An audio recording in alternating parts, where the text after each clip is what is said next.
प्यार के हमर सोना चूल्ही में जारी देले कौन कसूर भेलो जीते जी मार देले।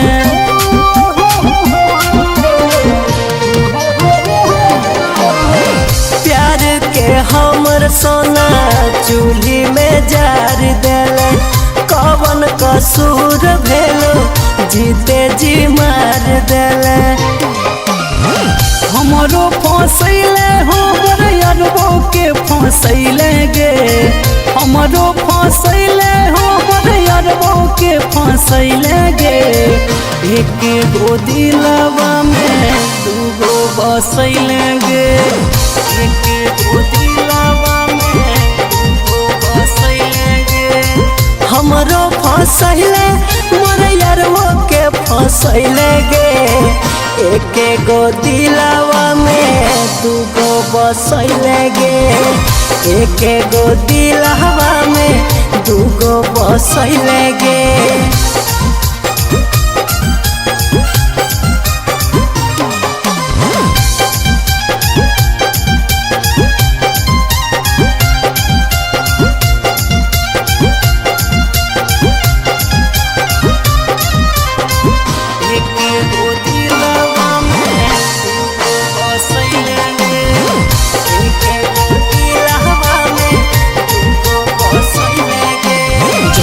जब कहल तोर से मिले चली एलियोगे बाप के रुपैया हमें तोरे पर लूट लियोगे तोरे पर लूट लियो। आगे प्रेम नहीं करले छोड़ी करले तो पाप गे घात कैले ऐसन तोरा करबो ने माफ गे। हमरो रोबैले हो बरयरबो के रोबैले गे हमरो रोबैले हो बरयरबो के रोबैले गे एक गो दिलवा में दूगो बसैले गे एक गो दिलवा में दूगो बसैले गे।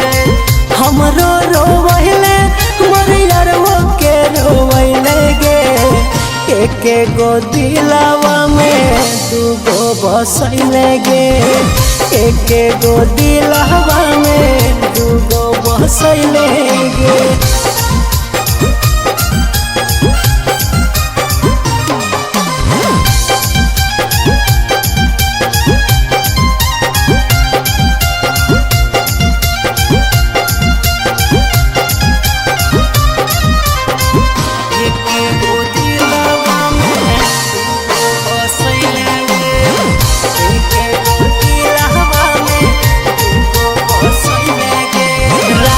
भर फोनवा तर बीजी बतावा हो हमर से ज्यादा उतनी जी बुझावा हो।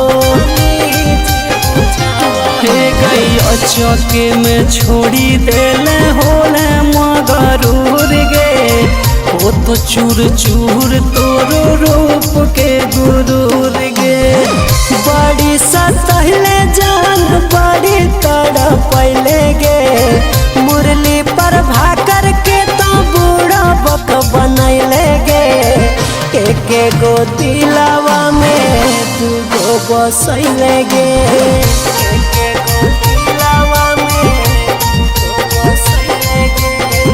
हमरो फसैले हो बरयरबो के फसैले गे एक गो दिलवा में दूगो बसैले गे एक गो दिलवा में दूगो बसैले गे।